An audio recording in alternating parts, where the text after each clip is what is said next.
ಮತಾಂತರ ಆಗ್ತಾ ಇದೆ ಅಂತ ಎಷ್ಟು ದಿನ ಅಂತ ಬಡದಾಡೋದು.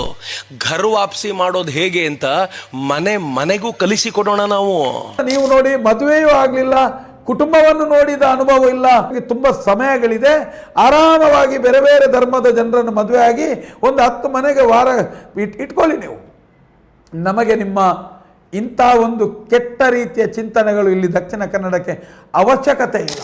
ನನ್ನ ಹಿಂದುತ್ವಕ್ಕೋಸ್ಕರ ಪ್ರಾಣವನ್ನು ಕೊಡಬಲ್ಲೆ ಅಂತ ಹೇಳಬಲ್ಲಂತ ಕೆಲವು ಸಾವಿರ ತರುಣರು ಮುಂದೆ ಬಂದಿದ್ದೆ ಆದ್ರೆ ಈ ನಾಡನ್ನ ಅದು ಹೇಗೆ ಬೇರೆಯವರು ಆವರಿಸಿಕೊಳ್ತಾರೆ ನೋಡೇ ಬಿಡೋಣ. ಅಲ್ಲ, ನಿಮಗೊಬ್ಬ ಗಂಡು ಮಗು ಇರುತ್ತಿದ್ದರೆ ನಿಮ್ಮ ಗಂಡು ಮಗುವಿಗೆ ಈ ರೀತಿಯಾಗಿ ಅನ್ಯ ಧರ್ಮೀಯನ ಮನೆಗೆ ಹೋಗಿ ಒಡೆದಾಡು, ಬಡಿದಾಡು, ಕೊಲ್ಲು ಕಂತ ಕತ್ತಿ ದೊನ್ನೆ ಕೊಡ್ತಿದ್ದೀರಾ? ಅಲ್ಲ, ನಿಮ್ಮ ಗಂಡು ಮಗುವನ್ನ ಎಲ್ಲಿಯಾದರೂ ಹತ್ತಿರದ ಇನ್ನೊಂದು ಅನ್ಯ ಧರ್ಮೀಯ ಹುಡುಗಿಯನ್ನ ತಂದು ಮದುವೆ ಮಾಡಲಿಕ್ಕೆ ನೀವು ಒಪ್ಪಿದ್ರೆ, ನಿಮ್ಮ ಹೆಂಡತಿ ಒಪ್ತಿದ್ರಾ? ನಿಮ್ಮ ತಂದೆ ತಾಯಿ ಒಪ್ತಿದ್ರಾ? ಅಲ್ಲ, ನಿಮ್ಮ ಕುಟುಂಬ ಬೆರಕೆ ಕುಟುಂಬ ಆಗಲಿಕ್ಕೆ ನೀವು ಇಚ್ಛೆ ಪಡ್ತೀರಾ? ನೀನು 3 ಮಕ್ಕಳು ಮಾಡ್ಕೋಬೇಕು, ಸರಿ, ಹಿಂದೂ ಸಮಾಜದ ರಕ್ಷಣೆ ಬೇಕು. ನಿನ್ನ 3ನೇ ಮಗುವನ್ನ ಅದಕ್ಕೆ ಎಜುಕೇಶನ್ ಕೊಡಿಸುವಂತ, ಅದಕ್ಕೆ ತೊಂದರೆ ಆಗದಂತೆ ನೋಡಿಕೊಳ್ಳುವ ಹೊಣೆಗಾರಿಕೆ ನಂದು ಅಂತ ಯಾರ್ಯಾರು ಇಲ್ಲಿ ಬಿಸ್ನೆಸ್ ನಡೆಸ್ತಿದ್ದೀರೋ ಒಂದು ಸಂಕಲ್ಪ ಮಾಡ್ರಲ್ಲ. ಮಾತಿನ ಕೊನೆಗೆ ಹೇಳ್ತಾ ಇದ್ದೇನೆ, ಒಂದು 45 ವರ್ಷ ಆದ್ರೂ ಚಿಂತೆ ಇಲ್ಲ, ಒಂದು ಒಳ್ಳೆಯ ಹುಡುಗಿಯನ್ನ ನೋಡಿ ಮದುವೆ ಆಗಿ ಸಂಸಾರ ಏನು ಅಂತ ನೀವು ತಿಳ್ಕೊಳ್ಳಿ. ಯಾವುದೋ ಒಂದು 20 ನಿಮಿಷದ ಒಂದು ಯೂಟ್ಯೂಬ್ ವಿಡಿಯೋ ನಾವು ನಂಬಿಕೊಂಡಿರುವಂತ ದೈವದ ಮೇಲೆ, ನಾವು ನಂಬಿಕೊಂಡಿರುವಂತ ದೇವರ ಮೇಲೆ ಅನುಮಾನ ಹುಟ್ಟಿಸುವಂತೆ ಮಾಡಬಲ್ಲದ್ದು ಅಂತಂದ್ರೆ ನಮ್ಮ ಶ್ರದ್ಧೆಗೆ ಯಾವ ಪರಿಯ ಭಂಗ ಬಂದಿದೆ? ನಾವು ನಿಮ್ಮ ಹತ್ರ ಸಾರ್ವತ್ರಿಕ ಚರ್ಚೆಗೆ ಸಿದ್ಧರಿದ್ದೇವೆ. ಮುಂದಿನ ಹಿಂದೂ ನಾಯಕರೊಬ್ಬರು ಶ್ರೀಯುತ ಚಕ್ರವರ್ತಿ ಸೂಲಿಬೆಲೆಯವರು ದಕ್ಷಿಣ ಕನ್ನಡದ ಒಂದು ಕಾರ್ಯಕ್ರಮದಲ್ಲಿ ಭಾಗವಹಿಸಿದ್ರು. ಒಂದೇ ಒಂದು ಮಾತಾಡಿದ್ರು ಅವರು. ಯಾವುದೋ ಒಂದು 20 ನಿಮಿಷದ ಒಂದು ಯೂಟ್ಯೂಬ್ ವಿಡಿಯೋ ನಾವು ನಂಬಿಕೊಂಡಿರುವಂತ ದೈವದ ಮೇಲೆ, ನಾವು ನಂಬಿಕೊಂಡಿರುವಂತ ದೇವರ ಮೇಲೆ ಅನುಮಾನ ಹುಟ್ಟಿಸುವಂತೆ ಮಾಡಬಲ್ಲದ್ದು ಅಂತಂದ್ರೆ ನಮ್ಮ ಶ್ರದ್ಧೆಗೆ ಯಾವ ಪರಿಯ ಭಂಗ ಬಂದಿದೆ? ಈ ತರದ ಯಾವುದಾದ್ರೂ ಭಂಗ ಬಂದಾಗ ಸ್ಟ್ರಾಂಗ್ ರಿಯಾಕ್ಷನ್ ಕೊಡಬಲ್ಲಂತ ಸಮರ್ಥವಾಗಿರುವಂತ ಹಿಂದೂ ಸಮಾಜ ಬೇಕು ಅಂತ. ಸನಾತನ ಹಿಂದೂ ಧರ್ಮವನ್ನ ಒಬ್ಬ ಸೂಲಿಬೆಲೆಯಿಂದ ಕಲಿಯುವಂಥದ್ದು ನಾವು ಏನೂ ಇಲ್ಲ. 20 ನಿಮಿಷದ ವಿಡಿಯೋ ಒಂದು ಧಾರ್ಮಿಕ ಶ್ರದ್ಧೆಯನ್ನು ಅಲುಗಾಡಿಸಬಲ್ಲುದೇ ಅಂತ ನೀವು ಹೇಳಿದ್ರಲ್ಲ, ಅವನ ವಿಡಿಯೋದಿಂದ ಎಲ್ಲಿಯೂ ಧಾರ್ಮಿಕ ಶ್ರದ್ಧೆ ಅಲುಗಾಡಲಿಲ್ಲ. ನಿಮ್ಮ ಭಾಷಣದಿಂದ ಧಾರ್ಮಿಕ ಶ್ರದ್ಧೆ ಅಲುಗಾಡಿದೆ. ಒಂದು ದೈವಸ್ಥಾನದ ಜಾಗದಲ್ಲಿ ನಿಂತು ನೀವು ಮೈಕ ಹಿಡಿದು ನೀವು 6 ಮಕ್ಕಳು ಮಾಡಿ 5 ಮಕ್ಕಳು ಮಾಡಿ ಅಂತೇಳಿ ನೀವು ಮೈಕ ಹಿಡಿದು ಮಕ್ಕಳನ್ನು ಮಾಡುವಂಥ ಸ್ಕೀಮ್ ಜನರಿಗೆ ಕೊಡುವುದಾದರೆ ಅದು ಧಾರ್ಮಿಕ ಶ್ರದ್ಧೆಗೆ ಅಪವಾದ ಆಗುವಂಥದ್ದು. ನೀವು ಎಲ್ಲಿ ಯಾವ ಜಾಗದಲ್ಲಿ ನಿಂತು ನೀವು ಇನ್ನೊಂದು ಧರ್ಮದವರು ಇನ್ನೊಂದು ಜಾತಿಯವರ ಹೆಣ್ಣು ಮಕ್ಕಳನ್ನು ಮದುವೆ ಆಗಿ ಅಂತ ಹೇಳುವಂಥದ್ದು ಅದು ನಮ್ಮ ಧಾರ್ಮಿಕ ಶ್ರದ್ಧೆಯನ್ನು ಅಲುಗಾಡಿಸುವಂಥ ವಿಚಾರ. ಯಾಕಂತ ಹೇಳಿದ್ರೆ ನಾವೆಲ್ಲರೂ ಇಲ್ಲಿ ದಕ್ಷಿಣ ಕನ್ನಡ ಜಿಲ್ಲೆಯಲ್ಲಿ ಎಲ್ಲರಿಗೂ ಒಂದು ಸಂಸ್ಕಾರ ಅಂತ ಇದೆ, ಒಂದು ಕುಟುಂಬ ಪದ್ಧತಿ ಇದೆ, ಒಂದು ಬರಿಯ ನಿಯಮ ಇದೆ, ಒಂದು ಅಲಿಯ ಕಟ್ಟು ಮಕ್ಕಳು ಕಟ್ಟುಗಳೆಂಬ ನಿಯಮ ಇದೆ, ಒಂದು ಆರಾಧನಾ ನಿಯಮಗಳಿದೆ.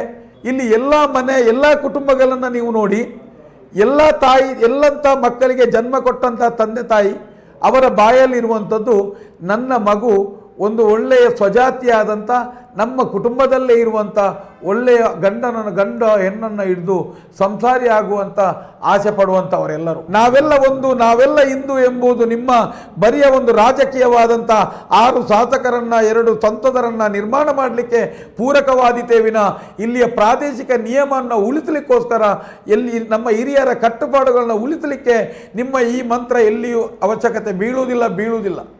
ನಿಮ್ಮ ಮಾತುಗಳು ಬರಿಯವಾದಂಥ ನಿಮಗೆ ಹೊಟ್ಟೆಪಾಡಿಗೋಸ್ಕರ ರಾಜಕೀಯಕ್ಕೋಸ್ಕರ ಉಪಯೋಗವಾಗ್ತದೆ ವಿನ ಇದಲ್ಲ.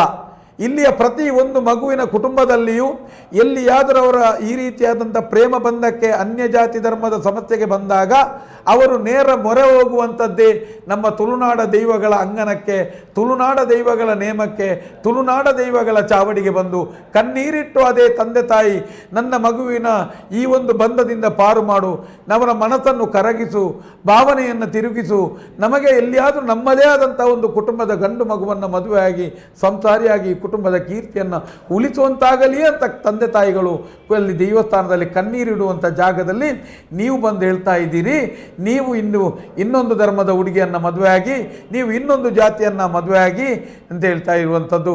ಇದು ನಿಮ್ಮ ಧಾರ್ಮಿಕ ಶ್ರದ್ಧೆಯನ್ನು ಅಲುಗಾಡಿಸುವಂಥ ವಿಚಾರ. ತುಳುನಾಡ ದೈವಗಳಲ್ಲಿ ಒಂದು ನಿಯಮಗಳಿದೆ. ಅನೇಕ ದೈವಗಳಿಗೆ ಮದುವೆಯಾಗದ ಸಂಕಲ್ಪವಾಗದಂಥ ದೈವಗಳಿಗೆ ಕರಿಮನಿ ಕೊಡುವ ನಿಯಮವಾಗಲಿ ತೊಟ್ಟಿಲ ಮಗು ಕೊಡುವಂಥ ನಿಯಮವಾಗಲಿ ಇರುವುದಿಲ್ಲ. ತುಳುನಾಡ ದೈವಗಳ ಅಂಗಣದಲ್ಲಿ ಎಲ್ಲಿಯೂ ಪ್ರಚೋದನಕಾರಿಯಾದಂಥ ಭಾಷಣವನ್ನು ಮಾಡುವ ಹಾಗಿಲ್ಲ.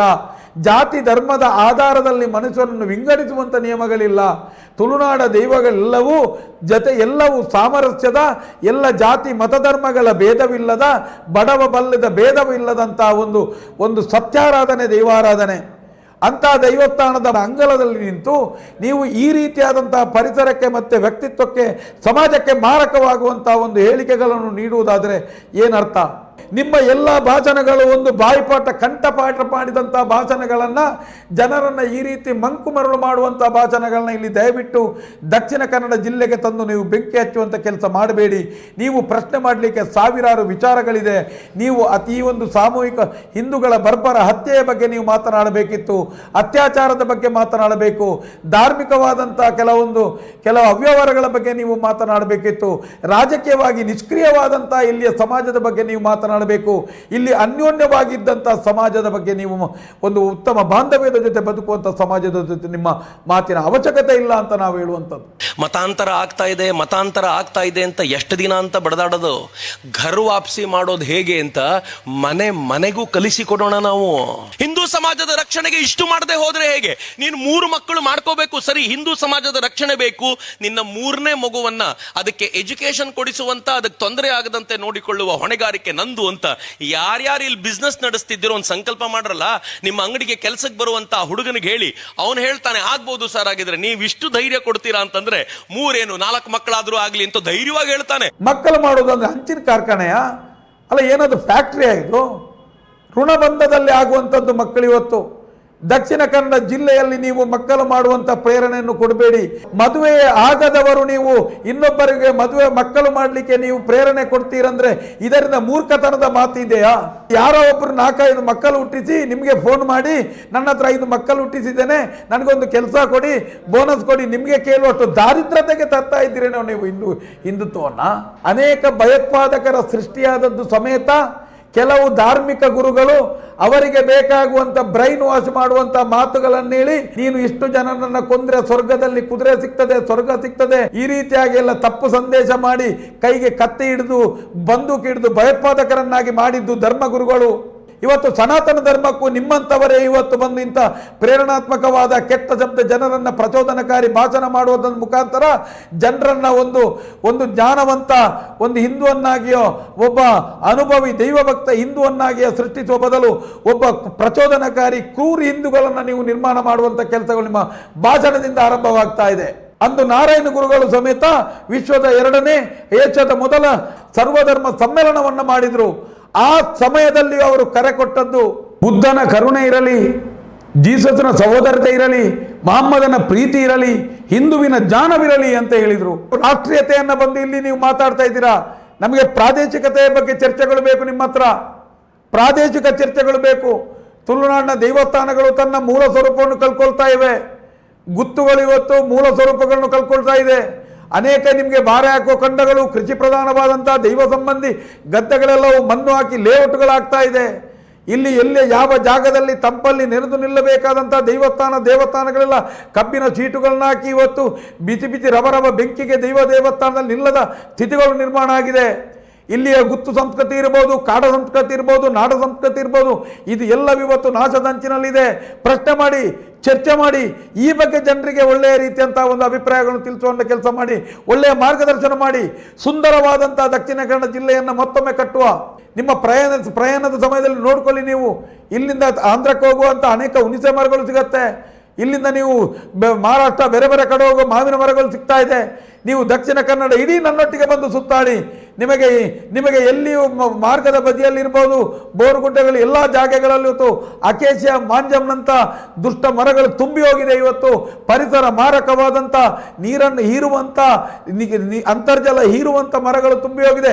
ಮಾತಾಡಿ, ಈ ಬಗ್ಗೆ ಚರ್ಚೆ ಮಾಡೋಣ ನಾವು ಪ್ರಾದೇಶಿಕವಾಗಿ. 4,000 ಎಕರೆಯನ್ನ ಇದ್ದಂಥ ಕೃಷಿ ಭೂಮಿ, ದೈವಗಳು ನಲಿದಾಡಿದ ಭೂಮಿಯನ್ನ, ಸಸ್ಯ ಸಂಪತ್ತು ಇರುವಂಥ ವ್ಯವಸಾಯಕವಾದಂಥ ಜಾಗವನ್ನು ಇವತ್ತು ಪೆಟ್ರೋಕೆಮಿಕಲ್ಗೆ ಕೊಟ್ಟು ಇವತ್ತು ಇದನ್ನು ನಾವು ಬರಡು ಭೂಮಿಯನ್ನಾಗಿ ಮಾಡಿದ್ದು ಯಾವ ಧರ್ಮೀಯವನು? ಇದೇ ದೈವದ ಮೂಲ್ಯ ಹಿಡಿದವನು, ಅದನ್ನು ಸ್ಥಳಾಂತರ ಮಾಡಿದವನು ಇದೇ ಮೂಲ್ಯ ಹಿಡಿದವನು, ಅದಕ್ಕೆ ಜ್ಯೋತಿಷ ಹಿಡಿದವನು, ದೈವಕ್ಕೆ ಮೂಲ್ಯ ಹಿಡಿದವನು. ಎಲ್ಲವನ್ನು ಮಾಡಿದಾಗ ನಿಮಗೆ ಯಾಕೆ ಇದು ಅರ್ಥ ಆಗ್ತಾ ಇಲ್ಲ? ಇವತ್ತು ಮಾತಾಡಿ ಬಂದು ಆ ನೆಲ್ಲಿದಡಿ ಗುತ್ತಿನಲ್ಲಿ ಒಳ್ಳೆ ಸಮಸ್ಯೆಗಳು ನಿರ್ಮಾಣ ಆಯಿತು, ಮಾತಾಡಬೇಕಲ್ವೇ ನೀವು? ಇಲ್ಲಿ ನಿಮಗೆ ಯಾವ ಸಮಸ್ಯೆಗಳಿಲ್ಲ. ಇಲ್ಲಿಯ ಎಲ್ಲ ಸಮಾಜಗಳು, ಸರ್ವ ಧರ್ಮಗಳು, ಸರ್ವ ಜಾತಿಗಳು, ಎಲ್ಲ ವಿಚಾರಗಳು ಒಂದರ್ಥದಲ್ಲಿ ಒಳ್ಳೆಯ ರೀತಿಯಲ್ಲಿ ಬಾಳಿ ಬದುಕ್ತಾ ಇದ್ದೇವೆ. ನೀವು ಪ್ರಶ್ನೆ ಮಾಡಬೇಕಾದದ್ದು ಇದನ್ನು. 20 ನಿಮಿಷದ ವಿಡಿಯೋ ಒಂದು ಧಾರ್ಮಿಕ ಶ್ರದ್ಧೆಯನ್ನು ಅಲುಗಾಡಬಲ್ಲುದೇ ಎಂಬ ನಿಮ್ಮ ಮಾತು ಇದೆ ಅಲ್ವಾ? ನಾವು ಮೂರ್ಖರಲ್ಲ ಶಿವಲಿಬಲೆಯವರೇ, ನಾವು ಮೂರ್ಖರಲ್ಲ. ಇಷ್ಟರವರೆಗೆ ನಿಮ್ಮ ಎಲ್ಲ ಭಾಷಣಗಳನ್ನು ಕೇಳಿಕೊಂಡು ಬಂದು ಇದನ್ನು ಸರಿಯಾದ ರೀತಿಯಲ್ಲಿ ನಾವೊಂದು ತುಲನೆ ಮಾಡಿದಾಗ ಇದರಲ್ಲಿ ಬರೇ ಇರುವುದು 90% ನೊರೆ ಬಿಟ್ಟರೆ ಅದರಲ್ಲಿ ನೀರೇ ಇಲ್ಲ, ಬರೀ ನೊರೆ ಇದೆ ಸ್ವಾಮಿ ನಿಮ್ಮ ಭಾಷಣದಲ್ಲಿ. ನಮ್ಮ ದೈವಾರಾಧನೆ ಪ್ರಯೋಗಾತ್ಮಕವಾದಂಥ, ಅನುಭವಕ್ಕೆ ಸಿಕ್ಕುವಂಥ, ಕಣ್ಣಿಗೆ ಕಾಣುವಂಥ ಪಂಚಭೂತಗಳನ್ನು ಆರಾಧಿಸುವ ದೈವಾರಾಧನೆ. ಆ ಜಾಗದಲ್ಲಿ ಬಂದು ಈ ರೀತಿಯಾದಂಥ ತಪ್ಪು ಸಂದೇಶ ಮಾಡಬೇಡಿ. ಸಂತಾನಕ್ಕೋಸ್ಕರ, ಸಂಸಾರಕ್ಕೋಸ್ಕರ ಪ್ರಾರ್ಥಿಸುವಂಥ ನಾವು ನಿಮ್ಮ ಮಾತಿನಿಂದ ಇವತ್ತು ಇಡೀ ದಕ್ಷಿಣ ಕನ್ನಡ ಜಿಲ್ಲೆಯ ಒಂದು ಕುಟುಂಬ ಪದ್ಧತಿಗೆ ನೋವಾಗಿದೆ. ನಮ್ಮ ಕುಟುಂಬ ಪದ್ಧತಿಯಲ್ಲಿ ಒಂದು ಚೌಕಟ್ಟು ಇದೆ, ಅದರೊಂದು ಹಿರಿತನದ ಗೌರವ ಇದೆ, ಅದರೊಳಗಡೆ ಕೆಲವೊಂದು ವಿಚಾರಗಳಿದೆ. ನೀವು ನಮ್ಮ ಸನಾತನ ಹಿಂದೂ ಧರ್ಮದ ವಿಚಾರದಲ್ಲಿ ಜನರಿಗೆ ವಿಷಬೀಜ ಬಿತ್ತುವಂಥ ಕೆಲಸವನ್ನು ನೀವು ಮಾಡಿದ್ದೀರಾ? ಪ್ರತಿಯೊಂದು ಮನೆಯ ತಾಯಿಯು ನನ್ನ ಮಗು, ನನ್ನ ಜಾತಿಗೆ ಸಂಬಂಧಪಟ್ಟಂಥ, ನನ್ನ ಕುಟುಂಬಕ್ಕೆ ಒಳಪಟ್ಟಂಥ, ನನ್ನ ವ್ಯಾಪ್ತಿಯ ಒಳಗಡೆ ಗಂಡು ಹೆಣ್ಣನ್ನು ಆಯ್ಕೆ ಮಾಡಬೇಕಂತ ಆಸೆ ಪಡುವಂಥದ್ದು. ಆ ರೀತಿ ನೀವು ಮಾಡುವುದಾದರೆ ನೀವೇ ಇಲ್ಲಿ ಒಂದು 4-5 ಅನ್ಯ ಧರ್ಮೀಯರನ್ನು ಹಾಕಿ ಒಂದು 10-15 ಮಕ್ಕಳನ್ನು ಹುಟ್ಟು ಹಾಕಿ ಇಲ್ಲಿ ಅನೇಕ ಸರ್ಕಾರಿ ಜಾಗಗಳಿವೆ, ಎಲ್ಲಾದರೂ ಸರ್ಕಾರದಿಂದ ಅಲ್ಲಲ್ಲೊಂದು 5-10 ಸೆನ್ಸ್ಗೂ ಒಂದು ಮನೆ ಮಾಡಿಕೊಂಡು ಸಂಸಾರ ಸಾಕೊಳ್ಳಿ. ನೀವು ನೋಡಿ, ಮದುವೆಯೂ ಆಗಲಿಲ್ಲ, ಕುಟುಂಬವನ್ನು ನೋಡಿದ ಅನುಭವ ಇಲ್ಲ, ಮನೆಗೆ ನೀವು ಬೇಕಾಗುವಂಥ ರೇಷನ್ ಕೊಂಡೋಗಿ ಗೊತ್ತಿಲ್ಲ, ಕರೆಂಟ್ ಬಿಲ್ ಕಟ್ಟಿ ಗೊತ್ತಿಲ್ಲ ನಿಮಗೆ. ನೀವು ಆತಿರುವಾಗ ನಿಮಗೆ ತುಂಬ ಸಮಯಗಳಿದೆ, ಆರಾಮವಾಗಿ ಬೇರೆ ಬೇರೆ ಧರ್ಮದ ಜನರನ್ನು ಮದುವೆ ಆಗಿ ಒಂದು 10 ಮನೆಗೆ ವಾರ ಇಟ್ಕೊಳ್ಳಿ ನೀವು. ನಮಗೆ ನಿಮ್ಮ ಇಂಥ ಒಂದು ಕೆಟ್ಟ ರೀತಿಯ ಚಿಂತನೆಗಳು ಇಲ್ಲಿ ದಕ್ಷಿಣ ಕನ್ನಡಕ್ಕೆ ಅವಶ್ಯಕತೆ ಇಲ್ಲ. ನಾವು ನಿಮ್ಮನ್ನು ಸಮಕಾಲೀನ ಒಬ್ಬ ನನ್ನ ಸನಾತನ ಧರ್ಮದ ವ್ಯಕ್ತಿಯನ್ನು ಮಾತ್ರ ಪರಿಗಣಿಸಬಲ್ಲೆ. ನಿಮ್ಮನ್ನು ಯಾವತ್ತೂ ಒಬ್ಬ ಹಿಂದೂ ನಾಯಕ ಅಂತ ನಾವು ಯಾವತ್ತೂ ಸ್ವೀಕಾರ ಮಾಡಲಿಕ್ಕಿಲ್ಲ. ಯಾಕಂತ ಹೇಳಿದರೆ ದಕ್ಷಿಣ ಕನ್ನಡದಲ್ಲಿ ಹುಟ್ಟಿ ಬೆಳೆದಂಥ ಪ್ರತಿಯೊಬ್ಬನಲ್ಲೂ ಒಂದು ಹಿಂದೂ ಎಂಬ ಒಂದು ಪ್ರಜ್ಞೆ, ನಾನೊಬ್ಬ ಹಿಂದೂ ಅಂತ ಒಂದು ಹೆಮ್ಮೆ ಪ್ರತಿಯೊಬ್ಬನಲ್ಲೂ ಸನಾತನ ಹಿಂದೂ ಧರ್ಮದ ಪರಿಪಾಲನೆಯನ್ನು ಮಾಡ್ತಾರೆ. ಯಾವ ಪಕ್ಷದವನೇ ಇರಲಿ, ಯಾವ ವ್ಯಕ್ತಿಯಾಗಿರಲಿ, ಸನಾತನ ಧರ್ಮ ಅಂತ ಎದೆತಟ್ಟಿ ಹೇಳ್ತಾನೆ ನಾನೊಬ್ಬ ಹಿಂದೂ ಅಂತ. ನಮ್ಮ ಹಿಂದುತ್ವ ಯಾವ ರೀತಿಯಲ್ಲಿ, ಇಲ್ಲಿಯ ಹಿಂದುತ್ವ ಯಾವ ರೀತಿ ಇದೆ, ಇದೊಂದು ಧಾರ್ಮಿಕ ಶ್ರದ್ಧೆಯುಳ್ಳ, ಜ್ಞಾನದಿಂದ ಕೂಡಿದಂಥ, ಒಗ್ಗಟ್ಟಿನಿಂದ ಪರಿಸರದ ಜೊತೆ ಬದುಕುವಂಥ ಹಿಂದೂ ಇದು. ನಾವು ಯಾವತ್ತೂ ಪೊಲಿಟಿಕಲ್ ಹಿಂದೂಗಳಾಗಲಿಕ್ಕೆ ಇಷ್ಟಪಡೋದಿಲ್ಲ. ನಾವೆಲ್ಲ ಕಲ್ಚರಲ್ ಹಿಂದೂಗಳು, ಸಾಂಸ್ಕೃತಿಕವಾಗಿ ನಾವು ಹಿಂದೂಗಳು. ಹೊಂದಾಣಿಕೆಯ ಬಕೆಟ್ ಹಿಡಿದು ಮುಖಕ್ಕೆ ಸರಿಯಾಗಿ ಬದುಕುವಂಥ ಆ ರೀತಿಯ ಒಂದು ಒಂದು ಕಂಠಪಾಠ ಮಾಡಿ ಭಾಷಣ ಮಾಡುವಂಥ ನಾಯಕನ ಅಗತ್ಯ ಇಲ್ಲ ನಮಗೆ ಹಿಂದೂ ಅಂತಂದು. ನೀವು ಇಲ್ಲಿ ಬಂದು ನಮ್ಮ ತುಳುನಾಡ ದೇವಸ್ಥಾನದಲ್ಲಿ ಬಂದು ನಿಂತು ದೈವದ ರೀತಿ ನೀತಿಗೆ ತಪ್ಪಿ ನಡೆದಿದ್ದೀರಿ ನೀವು. ನಿಮ್ಮ ಇದು ಜೀವಮಾನದ ಕೊನೆಯ ಭಾಷಣವೂ ಆದಿತು. ಅಲ್ಲಿ ನೀವು ತಿಳ್ಕೊಂಡದ್ದು ಬರಿಯ ಕೊರಗಜ್ಜ ಎಂಬ ಒಂದು ಶಕ್ತಿಯ ಬಗ್ಗೆ ನಿಮಗೆ ಮಾತ್ರ ಜ್ಞಾನ ಇರಬಹುದು. ಅದರ ಆಚೆ ಅದಕ್ಕಿಂತಲೂ ದೊಡ್ಡ ಪಂಜಂದ ಎಂಬ ಶಕ್ತಿ ಇದೆ, ನೆನಪಿಡಿ. ನಿಮ್ಮ ಪ್ರಾದೇಶಿಕ ಚಿಂತನೆ, ತುಳುನಾಡಿನ ದೈವಾರಾಧನೆ ಎಷ್ಟು ಗೊತ್ತಿರಬಹುದು. ಅಲ್ಲ, ನಿಮ್ಮನ್ನು ಕರ್ಕೊಂಡು ಮೆರವಣಿಗೆಯಲ್ಲಿ ಕರ್ಕೊಂಡು ಹೋದವರು ಸಮೇತ ಅಲ್ಲಿ ಕೊರಗಜ್ಜ ಅಂತ ಮಾತ್ರ ನೀವು ಎತ್ತಿದ್ದೀರಿ. ನೆನಪಿಡಿ, ಅದರ ಆಚೆಯೊಂದು ಶಕ್ತಿ, ಕೊರಗಜ್ಜನನ್ನೇ ಹಿಡ್ಕೊಂಡಂಥ ಒಂದು ಶಕ್ತಿ, ಪಂಜಂದ ಎಂಬ ಒಂದು ಬಲು ಕಠಿಣವಾದಂಥ ಜನರಿಗೆ ಶಕ್ತಿಯ ರೂಪದ ದೇವಿ ಶಕ್ತಿಯಲ್ಲಿದೆ. ಇದು ಎಲ್ಲವೂ ನಿಮ್ಮ ವಿಚಾರಗಳನ್ನು ಗಮನಿಸ್ತಾ ಇದೆ. ನಿಮ್ಮ ಕೊನೆ ನೀವೇ ಒಂದು ಪ್ರಶ್ನೆ ಮಾಡಿ, ನಿಮಗೆ ಮದುವೆ ಆಗಲಿಲ್ಲ, ಅಕಸ್ಮಾತ್ ನಿಮಗೊಬ್ಬ ಗಂಡು ಮಗು ಇರುತ್ತಿದ್ದರೆ, ನಿಮ್ಮ ಗಂಡು ಮಗುವಿಗೆ ಈ ರೀತಿಯಾಗಿ ಅನ್ಯ ಧರ್ಮೀಯನ ಮನೆಗೆ ಹೋಗಿ ಒಡೆದಾಡು, ಬಡಿದಾಡು, ಕೊಲ್ಲು ಕಂತ ಕತ್ತಿ ದೊನ್ನೆ ಕೊಡ್ತಿದ್ದೀರಾ? ಅಲ್ಲ, ನಿಮ್ಮ ಗಂಡು ಮಗುವನ್ನ ಎಲ್ಲಿಯಾದರೂ ಹತ್ತಿರದ ಇನ್ನೊಂದು ಅನ್ಯ ಧರ್ಮೀಯ ಹುಡುಗಿಯನ್ನು ತಂದು ಮದುವೆ ಮಾಡಲಿಕ್ಕೆ ನೀವು ಒಪ್ಪಿದ್ರೆ, ನಿಮ್ಮ ಹೆಂಡತಿ ಒಪ್ತಿದ್ರಾ? ನಿಮ್ಮ ತಂದೆ ತಾಯಿ ಒಪ್ತಿದ್ರಾ? ಅಲ್ಲ, ನಿಮ್ಮ ಕುಟುಂಬ ಬೆರಕೆ ಕುಟುಂಬ ಆಗಲಿಕ್ಕೆ ನೀವು ಇಚ್ಛೆ ಪಡ್ತೀರಾ? ನಿಮಗೆ ಒಂದು ಹೆಣ್ಣು ಮಗು ಇರ್ತಿದ್ರೆ ನೀವು ಅನ್ಯ ಧರ್ಮೀಯನಿಗೆ ಕೊಟ್ಟು ಮದುವೆ ಮಾಡಿಸ್ತಿದ್ರಾ? ಇಷ್ಟರವರೆಗೆ ಸಮಾಜ ನಿಮ್ಮ ಧಾರ್ಮಿಕವಾದಂಥ ಇಂಥ ವಿಚಾರಗಳಲ್ಲಿ ಮೋಸ ಹೋಗಿದೆ. ಆದರೆ ಸೌಜನ್ಯ ಎಂಬ ಒಂದು ಸ್ಫೂರ್ತಿದಾಯಕವಾದಂಥ ಒಂದು ಶಕ್ತಿಯೊಂದು ಈಗ ಜನರಲ್ಲಿ ಜಾಗೃತಿ ಮೂಡಿಸಿದೆ. ಅದು ಯಾವುದೇ ರೀತಿಯಲ್ಲಿ ಮುಂದೆ ನಿಮ್ಮ ಈ ಮೋಸದಾಟದ ಈ ಮಾತಿಗೆಲ್ಲ ಯಾರು ಬಗ್ಗುವಾಗಿಲ್ಲ. ಸರ್ವಧರ್ಮವನ್ನು ನಾವು ಪ್ರೀತಿ ಮಾಡ್ತೇವೆ. ಈ ದೈವಾರಾಧನೆ ನಿಯಮದಲ್ಲಿ ಏನೇನಿದೆ ಇದು ಎಲ್ಲವನ್ನ ನಾವು ಪಾಲಿಸುವವರು. ತುಳುನಾಡಿನ ದೈವಾರಾಧನೆದ ನಿಯಮದಲ್ಲಿ ಎಲ್ಲ ಧರ್ಮಗಳನ್ನು ಸಮಾನಾಂತರವಾಗಿ ಪ್ರೀತಿಸಿ ಗೌರವಿಸಿ ಎಲ್ಲರನ್ನ ನಾವು ನೆಂಟರಾಗಿ ನೋಡುವಂಥ ನಿಯಮ ತುಳುನಾಡಿನ ದೈವಾರಾಧನೆಯಲ್ಲಿದೆ. ನಾವು ಅದನ್ನು ಪಾಲಿಸ್ತೇವೆ. ನಾವು ನಿಮಗೆ ಹೇಳುವಂಥದ್ದು ಅದೇ ದೈವಸ್ಥಾನದಲ್ಲಿ ಬಂದು ಬೇಕಾದಾಗೆ ಮಾಡಿ ಹೊಡೆಯುವಂಥ ಕೆಲಸವನ್ನು ಮಾಡಬೇಡಿ. ಸನಾತನ ಧರ್ಮ ಒಂದು ನಾವು ಅದನ್ನು ನಾವು ಪ್ರತಿಪಾದನೆ ಮಾಡಿ ಆರಾಧನೆ ಮಾಡಿ ನಂಬುವಂಥ ನಾವು ಹಿಂದೂಗಳು. ನಿಮ್ಮ ಯಾವ ಮಾರ್ಗದರ್ಶನವೂ ನಮಗೆ ಅವಶ್ಯಕತೆ ಇಲ್ಲ. ನೀವು ಎಲ್ಲಿಯವರೆಗೆ ಸೌಜನ್ಯ ಎಂಬ ಅದಕ್ಕೆ ನ್ಯಾಯ ಕೊಡುವಲ್ಲಿ ಅದರ ಬಗ್ಗೆ ಮಾತಾಡಲಿಕ್ಕೆ ನಿಮಗೆ ಎದೆಗಾರಿಕೆ ಇಲ್ಲವೋ ಅಲ್ಲಿಯವರೆಗೆ ನಿಮ್ಮನ್ನು ನಾವು ಯಾವತ್ತೂ ಒಪ್ಕೊಳ್ಳಿಕ್ಕಿಲ್ಲ. ಒಂದು ವೇಳೆ ನಿಮಗೆ ತಾಕತ್ತಿದ್ರೆ ಆ ವಿಚಾರದಲ್ಲಿ ಅಲ್ಲಿ ನೂರಾರು ಕೊಲೆಗಳು ಹಿಂದೂಗಳ ಬರ್ಬರ ಹತ್ಯೆ ಆಯಿತು, ಪ್ರಶ್ನೆ ಮಾಡಿ. ಒಂದು ಕುಟುಂಬ ಎಂಬ ಒಂದು ಆರಾಧನಾ ನಿಯಮದ ಒಳಗಡೆ ತುಳುನಾಡಿನ ದೈವಾರಾಧನಾ ನಿಯಮವನ್ನು ಉಲ್ಲಂಘಿಸಿ ಮಾಡಿದಂಥ ವ್ಯವಸ್ಥೆಗಳನ್ನು ಪ್ರಶ್ನೆ ಮಾಡಿ. ದೈವಸ್ಥಾನದ ಪಟ್ಟಕ್ಕೆಟ್ಟು ಗಡಿಕಾರನಾಗಿ ದೈವ ಗುರುತಿಸಿದ ವ್ಯಕ್ತಿಯೊಬ್ಬ ತನ್ನ ಸ್ವಾರ್ಥಕ್ಕೊಬ್ಬ ರಾಜಕಾರಣಿ ಆಗ್ತಾ ಇದ್ದಾನೆ ಅಂತ ಹೇಳಿದ್ರೆ ಪ್ರಶ್ನೆ ಮಾಡಿ. ಹೇಗೆ ನೀನು ರಾಜಕಾರಣಿ ಆದ ರಾಜ್ಯಸಭಾ ಸದಸ್ಯ ಆದಂತ ಪ್ರಶ್ನೆ ಮಾಡಿ. ಇಲ್ಲಿ ಅನೇಕ ಸುಬ್ರಹ್ಮಣ್ಯ ಮತ್ತೆ ಹೊರನಾಡು, ಕಟೀಲು, ಸೌತಡ್ಕ ಬೇರೆ ಬೇರೆ ಇಂಥ ಜಾಗಗಳಿವೆ. ಲಕ್ಷಾಂತರ ಜನ ಸೇರ್ತಾರೆ. ಎಲ್ಲಿಯೂ ಇಂಥ ಒಂದು ಹೆಣ ಬೀಳುವುದಿಲ್ಲ, ಅತ್ಯಾಚಾರ ಆಗುದಿಲ್ಲ. ಪ್ರಶ್ನೆ ಮಾಡಿ. ಎಷ್ಟೋ ವಿದ್ಯಾಸಂಸ್ಥೆಗಳಿಗೆ ಬಡವರದ್ದು ನಿಮ್ದು ಪಾಲೆಷ್ಟು ಅಂತ ಕೇಳಿ. ನಾವು ನಿಮ್ಮ ಹತ್ರ ಸಾರ್ವತ್ರಿಕ ಚರ್ಚೆಗೆ ಸಿದ್ಧರಿದ್ದೇವೆ. ಮುಂದಿನ ದಿನ ನಿಮ್ಮ ಮೋಸದ ಆಟ, ನಿಮಗೆ ಅವರು ಕೊಟ್ಟ ಬಾಡಿ ಸ್ಪ್ರೇ, ಸೆಂಟ್ರಿ ಗಿಂಟು ಎಲ್ಲವೂ ಬೇಕು. ನಿಮಗೆ ಅವರ ಮಕ್ಕಳ ಶಾಲೆಯ ಫೀಸ್ ಬೇಕು. ನಿಮಗೆ ಅವರು ಕರೆದಾಗ ಇತ್ತರ ಗುಟ್ಟೆಗೆ ಸುತ್ತಿ ಕಾರಲ್ಲಿ ಹೋಗಿ ಬರ್ತೀರಿ. ಕೇಸರಿ ಸಾಲ ಹಾಕೊಂಡು ಕಾರಿನಲ್ಲಿ ಇದ್ದು ಕೇಸರಿ ಸಾಲನ್ನ ಕಾರಲ್ಲಿ ಇಟ್ಟು ಇತ್ತರ ಗುಟ್ಟೆಗೆ ತಿಂದು ಬರುವಂತ ನಿಮ್ಮಂತವರಿಂದ ಹಿಂದೂ ಪಾಠವನ್ನು ಕಲಿಯುವಂತ ಅವಶ್ಯಕತೆ ಇದೆ ಅಂತ ಕೇಳುವಂಥದ್ದು. ನಮ್ಮ ಕಣಕಣದ ರಕ್ತದ ಕಣಕಣದಲ್ಲಿ ಧಮನಿಗಳಲ್ಲಿ ಹಿಂದುತ್ವ ಇದೆ. ನಮಗೆ ನಿಮ್ಮಾಗಿ ನಾಟಕಕ್ಕೋಸ್ಕರ ನಾವು ಕೇಸರಿ ಹಾಕೊಂಡು ಹಿಂದುತ್ವವನ್ನು ಮೆರೆದವಲ್ಲ. ವಿಚಾರದಲ್ಲಿ ಹಿಂದುತ್ವ. ನಾವು ಬರಿಯ ಹಿಂದುತ್ವದ ಪ್ಯಾಕ್ ಹಾಕೊಂಡು ಅದಕ್ಕೊಂದು ರ್ಯಾಪರ್ ಹಾಕೊಂಡು ಕವರ್ ಹಾಕೊಂಡು ಬದುಕುವಂತ ನಿಮ್ಮಂತ ಹಿಂದೂಗಳು ನಾವಲ್ಲ. ನಿಮ್ಮ ಹಿಂದುತ್ವದ ವಿಚಾರಕ್ಕಾಗಲಿ ಪ್ರಾದೇಶಿಕ ದೈವಾರಾಧನೆ ವಿಚಾರವಾಗಲಿ ನಿಮ್ಮ ಹತ್ರ ಚರ್ಚೆ ಮಾಡೋಣ. ನಿಮ್ಮ ನಾಟಕಕ್ಕೆ ಕೊನೆ ಆಗಲಿ. ಯಾರೇ ಆಗಲಿ ಮಹೇಶ್ ಶೆಟ್ಟಿ ತಿಮ್ಮರೋಡಿಯ ವಿಚಾರದಲ್ಲಿ ಸ್ವರ ಎತ್ತಿದ್ರೆ, ಅಪಸ್ವರ ಎತ್ತಿದ್ರೆ ಖಂಡಿತವಾಗಿ ಎಷ್ಟು ದೊಡ್ಡವನೇ ಆದರೂ ಮುಂದಿನ ದಿನ ದಕ್ಷಿಣ ಕನ್ನಡ ಜಿಲ್ಲೆ ರಣಾಂಗಣವಾದರೂ ಚಿಂತೆ ಇಲ್ಲ. ಮಹೇಶ್ ಶೆಟ್ಟಿ ತಿಮ್ಮರೋಡಿ ಹೆಸರಲ್ಲಿ ಸ್ವರ ಎತ್ತಿದ್ರೆ ಮಾತ್ರ ಬಿಡುವುದಿಲ್ಲ. ಶ್ರೀಯುತ ಚಕ್ರವರ್ತಿ ಶೂಲಿಬೆಲೆಯವರೇ, ನೀವು ಯಾವತ್ತು ಈ ಹೋರಾಟದಲ್ಲಿ ನಿಮ್ಮ 20 ನಿಮಿಷದ ಆ ವಿಡಿಯೋ ಒಂದು ಅಲುಗಾಡಬಲ್ಲುದೇ ಎಂಬ ಆ ಸ್ವರ ಕೊರಗಜ್ಜನ ಸಾನ್ನಿಧ್ಯದಲ್ಲಿ ಪಂಜಂದಾಯನ ನೆಲದಲ್ಲಿ ಅದು ಕೊನೆಯ ಭಾಷಣವಾಗಿ ಆಗ್ತದೆ. ಸೂಲಿಬೆಲೆಯವರಿಗೆ ಕೇಳ್ತಾ ಇದ್ದೇನೆ, ದಕ್ಷಿಣ ಕನ್ನಡ ಜಿಲ್ಲೆಯಾದ್ಯಂತ ಇವತ್ತು ಅನೇಕ ಹಿಂದೂ ಮುಸ್ಲಿಂಗಳು ಒಂದೇ ರೀತಿ ಮಾಡುವಂಥ ದೈವಾರಾಧನೆಯ ಜಾಗಗಳು ಅನೇಕ ಇದೆ. ನೀವು ಹತ್ತಿರದ ಪೈವಾಲಿಕೆಯಲ್ಲಿ ನೋಡಿದರೆ ಉಳ್ಳಾಲ್ತಿಯ ಜಾತ್ರೆಯ ದಿನದಂದು ಒಬ್ಬ ಬ್ಯಾರಿ ಜನಾಂಗದ ಉಡುಗೊಣೆ ತಂದು ಮಲ್ಲಿಗೆ ಕೊಡಬೇಕಂತ ನಿಯಮ ಇದೆ. ದೈವಗಳ ಭಂಡಾರ ಹೋಗುವಾಗ ಆತನೇ ದರಿ ಹಿಡಿದು ಸ್ವಾಗತಿಸಬೇಕೆಂಬ ನಿಯಮ ಇದೆ. ಇವತ್ತಿಗೂ ಪೈವಲಿಕೆ ದೇವಸ್ಥಾನದ ಆಡಳಿತ ಮುಕ್ತೇಸರನೇ ಪೈವಲಿಕೆ ಮಸೀದಿಯ ಮುಕ್ತೇಸರನಾಗಬೇಕೆಂಬ ನಿಯಮ ಇದೆ. ಪೈವಲಿಕೆ ಮನೆಯ ವ್ಯಕ್ತಿಯೇ ಪೈವಲಿಕೆಯಲ್ಲಿ ಪಲ್ಲಿ ಕಟ್ಟಿಕೊಟ್ಟ ನಿಯಮಗಳಿದೆ. ಅಜಿಲಮುಗಿರ ಪಲ್ಲಿಗೂ ಅಜಿಲಮುಗಿರಿನ ಪಂಜುರ್ಲಿಗೂ ನೇರ ಸಂಬಂಧ ಇದೆ. ನೋಡಬಹುದು ನೀವು. ಇವತ್ತಿಗೂ ಭಂಡಾರ ಹೋಗುವ ಜಾಗದಲ್ಲಿ ಇರಬಹುದು, ಅಲ್ಲಿ ಇರುವಂತಹ ಪಲ್ಲಿಯಲ್ಲಿ ಭಂಡಾರ ಹೋಗುವ ದೀಪ ಇಟ್ಟು ಪ್ರಾರ್ಥಿಸಿ ಕೈ ಮುಗುವ ನಿಯಮ ಇದೆ. ಉಳ್ಳಾಲದಲ್ಲಿರುವಂತಹ ನೀವು ಅಂತು ಅಂತ ನೀವು ಉಳ್ಳಾಲದ ಉಳ್ಳಿಯಾದಲ್ಲಿ ಕ್ರಿಶ್ಚಿಯನ್ ವ್ಯಕ್ತಿಯನ್ನು ಕರೀತಾರೆ. ತಾಲಿಪಾಡಿನ ಕಿರಂಬಾಯಿ ಚರ್ಚಿನಲ್ಲಿ ಇವತ್ತು ನಿಮಗೆ ನೋಡಬಹುದು. ತಾಲಿಪಾಡಿ ಗುತ್ತಿಗೂ ಕಿರಂಬಾಯಿ ಚರ್ಚಿಗೂ ಸಂಬಂಧ ಇದೆ. ಉಳವೂರು ಪಲ್ಲಿಗೂ ಕನಪಾಡಿದಾನಿಗೂ ಸಂಬಂಧ ಇದೆ.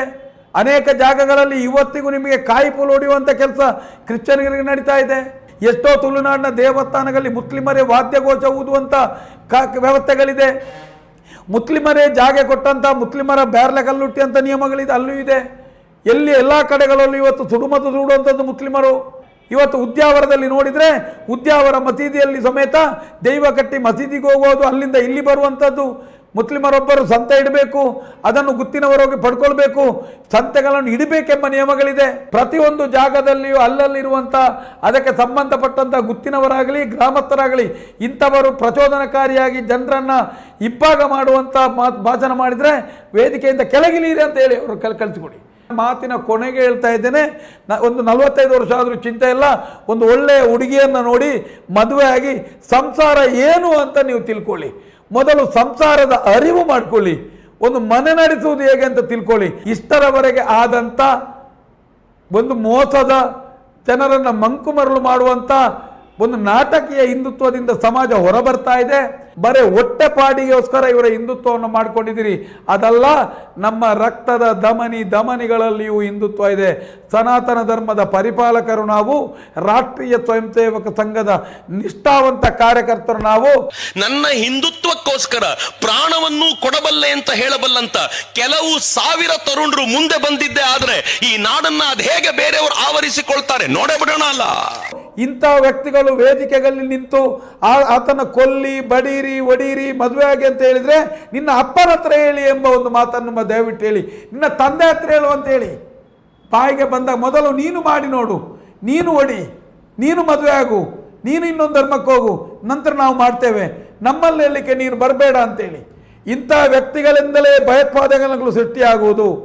ಇಂದು ದೈವಾರಾಧನೆ ಕರ್ನಾಟಕದಾದ್ಯಂತ ತುಳುನಾಡಿನಲ್ಲಿ ಆರಾಧನೆ ಪಡೆಯುತ್ತಿದ್ದಂಥ ಅನೇಕ ದೈವಗಳನ್ನು ತಮ್ಮ ವ್ಯಾಪಾರದ ಉದ್ದೇಶದಿಂದ ಜನರಿಗೆ ತಪ್ಪು ಸಂದೇಶಗಳನ್ನು ಮಾಡಿಕೊಂಡು ಕರ್ನಾಟಕದಾದ್ಯಂತ ಅಲ್ಲಲ್ಲಿ ಕಟ್ಟೆಗಳನ್ನು ಕಟ್ಟಿ ಕೋಲಗಳನ್ನು ಮಾಡಿಕೊಂಡು ಕೊರಗಜ್ಜ, ಮಂತ್ರದೇವತೆ, ಗುಳಿಗ, ಪಂಜುರ್ಲಿ ಅಂತ ಬೇರೆ ಬೇರೆ ಹೆಸರುಗಳಲ್ಲಿ ತುಳುನಾಡಿಗೆ ಅಪಮಾನ ಮಾಡ್ತಾ ಇದ್ದಾರೆ, ಭಕ್ತರಿಗೆ ಮೋಸ ಮಾಡ್ತಾ ಇದ್ದಾರೆ. ದಯವಿಟ್ಟು ನೀವು ನಿಮ್ಮ ನಮೋ ಬ್ರಿಗೇಡ್ ಇರ್ಬೋದು, ನೀವಿರ್ಬೋದು, ಇದರ ಬಗ್ಗೆ ಸ್ಪಂದನೆ ಮಾಡಿ. ಅದರ ಬದಲು ನೀವು ದಕ್ಷಿಣ ಕನ್ನಡದಲ್ಲಿ ಬಂದು ಈ ದೈವಸ್ಥಾನಗಳ ಅಂಗಳದಲ್ಲಿ ಈ ರೀತಿಯಾದಂಥ ಜನರಿಗೆ ಪ್ರಚೋದನಕಾರಿಯಾಗುವಂಥ ಮಾತುಗಳನ್ನು ನಾವು ಮಾಡಿದರೆ ಖಂಡಿಸ್ತೇವೆ. ಇಂದು ಯಾವತ್ತೂ ಮಲಗಲಿಲ್ಲ, ಇಂದು ಯಾವತ್ತೂ ಅಂದು ಮಲಗಲಿಲ್ಲ, ಇಂದು ಮಲಗಲಿಲ್ಲ. ಹಿಂದುವನ್ನು ನಿಜವಾಗಿಯೂ ನೀವು ಮಲಗಿಸಿದ್ದು ಅಂದು ಸುಲ್ತಾನರ ಕಾಲದಲ್ಲಿಯೂ ಬ್ರಿಟಿಷರ ಕಾಲದಲ್ಲಿಯೂ ಈ ದೇಶಕ್ಕೆ ಪರಕೀಯರ ದಾಳಿ ಮಾಡದ್ದು ಇಂಥ ಮಧ್ಯವರ್ತಿ ಪ್ರಚೋದನಕಾರಿ ಈ ಧಾರ್ಮಿಕ ತಪ್ಪು ಮಾರ್ಗದರ್ಶನದಿಂದ ಜನರನ್ನು ಮೋಸ ಮಾಡಿ ಇವತ್ತು ಹಿಂದುವನ್ನು ಶಾಶ್ವತವಾಗಿ ಮಲಗಿಸುವಂಥ ಕೆಲಸವನ್ನು ಮಾಡ್ತಾರೆ.